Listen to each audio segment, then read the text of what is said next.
శ్రీనివాస్ గారు. రోహిత్ గారు. శ్రీనివాస్ గారు, అవునండి, ఆర్టీవీ లైవ్లో ఉన్నారు. ఇప్పుడు లైవ్లో మాట్లాడుతున్నారు మీరు.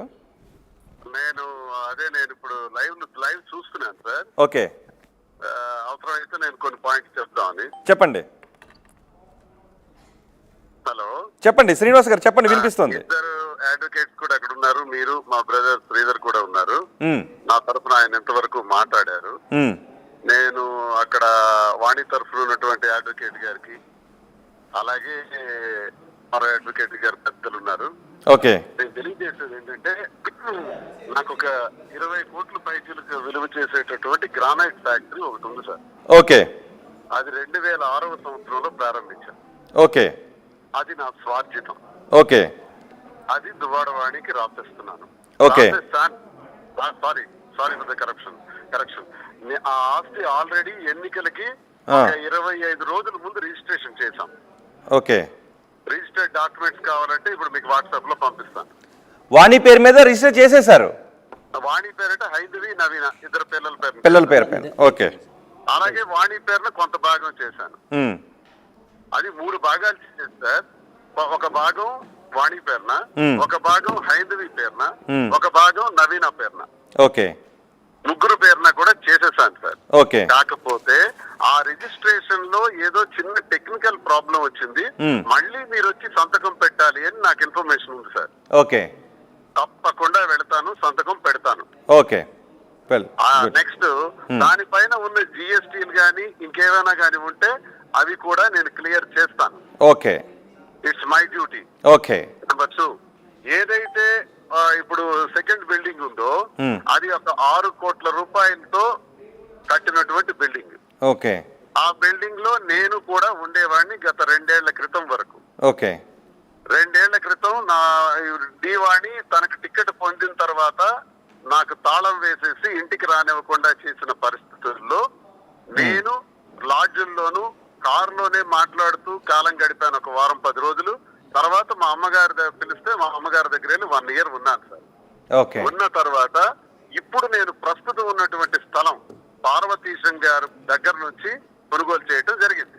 ఓకే, దానికి ఆ స్థలానికి సంబంధించి నేను, నా తమ్ముడు శ్రీధర్ కలిసి ఆ షేర్ కొంత డబ్బులు ఇవ్వాల్సిన దానిలో ఆయనకి ఇవ్వాలని అనుకున్నాం. ఆ చెక్స్ ప్రకారం మేము ఆ డబ్బులు ఆయనకి ఇవ్వాలి. ఇది వాస్తవం. ఆయన ఎలిగేషన్ అది డాక్యుమెంట్ లో రాశారా లేదా అని అక్కడ ఆర్గ్యుమెంట్ చేస్తున్నారు. బట్ ఇన్ ఫ్యాక్ట్ నేను ఇవ్వాలి. కొన్నవాడిగా నేను చెబుతున్నా. అది నా సంతకాలే చూసుకోండి. ఆ చెక్స్, ఆ డేట్స్ కూడా చూసుకోండి సార్. ఆయన ఇవ్వాలి, ఆయన దగ్గర చూసుకోండి. నెంబర్ 2, అది ఏదైతే నేను ఇప్పుడు ఈ స్థలం ఎక్వైర్ చేసి ఇప్పుడు ఉన్నానో ఆ కన్స్ట్రక్షన్ లో అన్ని అప్పులు చేసి కట్టాను. ఓకే, అది మా తమ్ముడు శ్రీధర్ చెప్పలేకపోతున్నాడు. అన్నయ్యకి ఇచ్చిన డబ్బులు ఎలా చెబుతామని మొహమాట పడుతున్నాడేమో గాని ఆయన నాకు పంపించాడు. నాకు ఎలక్షన్ లో ఏ రకంగా అయితే ఖర్చు పెట్టి నాకు ఎన్నికల నిర్వహణలో భాగస్వామి అయినటువంటి మాదిరి కూడా కొంత నాకు సహకరించారు.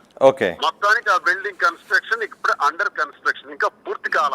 అవును, ఒకే ఒక రూమ్ ఉంది. ఆ రూమ్ లో నేను ఉంటున్నాను.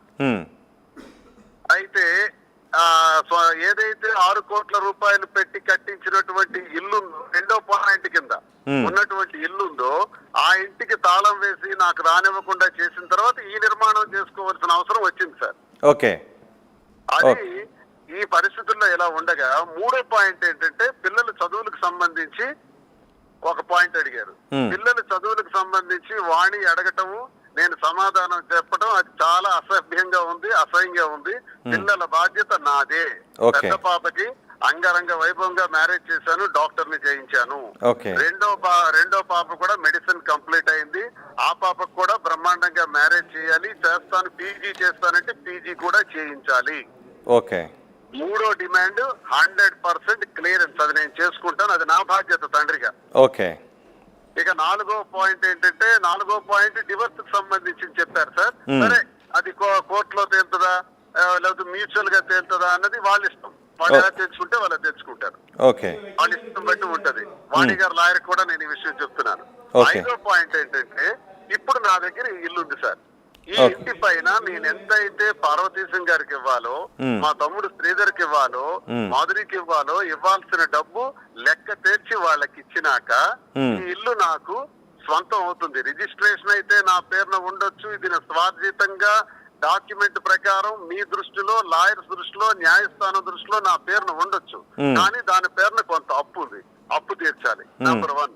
అప్పు తీర్చిన తర్వాత నేను ఎందుకంటే ఈ ఇల్లు నేను వ్రాయలేను 5వ పాయింట్ దగ్గర వచ్చి ఆగిపోయింది అని అందరూ చర్చనీయాంశానికి కారణమవుతున్నటువంటి విషయం ఏంటంటే సార్, నేను ఇక్కడి నుంచి నా తదనంతరం నా జీవితంలో నేను కొనసాగాల్సినటువంటి పరిస్థితుల్లో ఈ ఇల్లు అంటూ ఉంటే, ఫర్ ఎగ్జాంపుల్ నా దగ్గర ఒక ₹1 కోటి విలువైనటువంటి ఆస్తికే బ్యాంకు వాళ్ళు నాకు 50 లక్షల రూపాయలు లోన్ ఇస్తారు. ఓకే.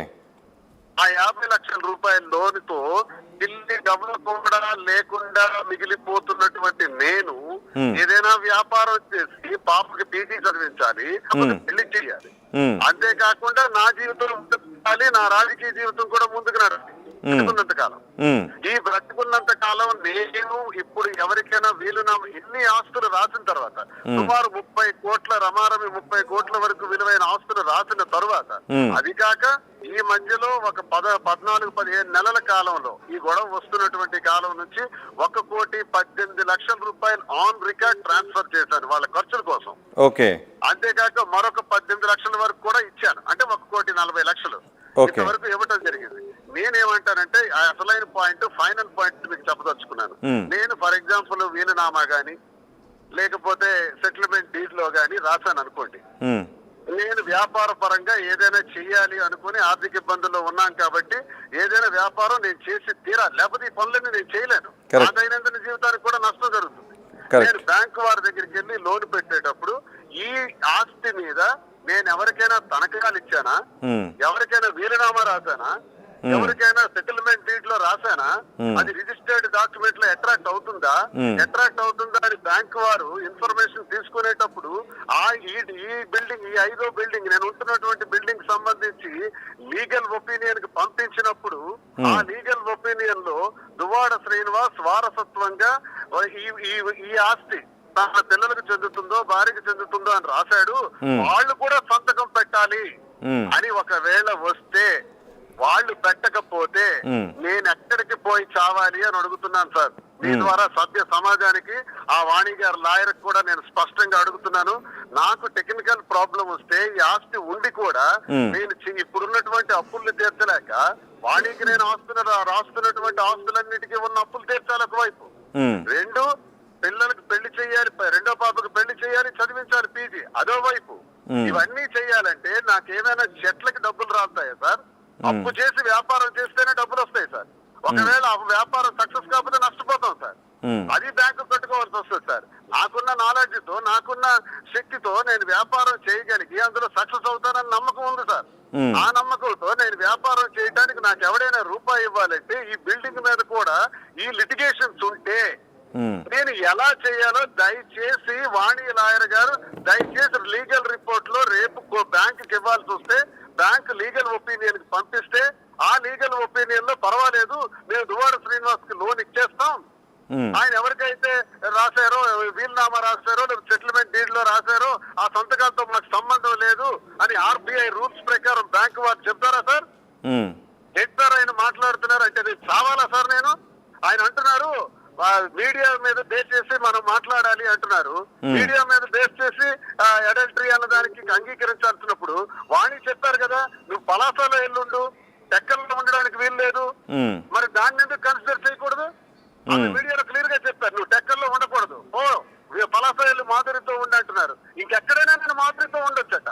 ఒక పట్టుకున్న భార్య మాధురితో నువ్వు ఉండు అని అంటుందా సార్? సభ్య సమాజం తలదించుకునే విధంగా ఎక్కడైనా ఉండొచ్చు అంటుందా? అంటే నేను టెక్కల నుంచి పోవాలి అన్నదే వాళ్ళ ఇన్సిడెంట్, వాళ్ళ ఇంటెన్సిటీ. అంటే ఈ ఇల్లు కూడా అడగటంలో ఉద్దేశం టెక్కలలో శ్రీనివాస్ ఉండకూడదన్న ఉద్దేశమే మీకు కనబడుతుందా?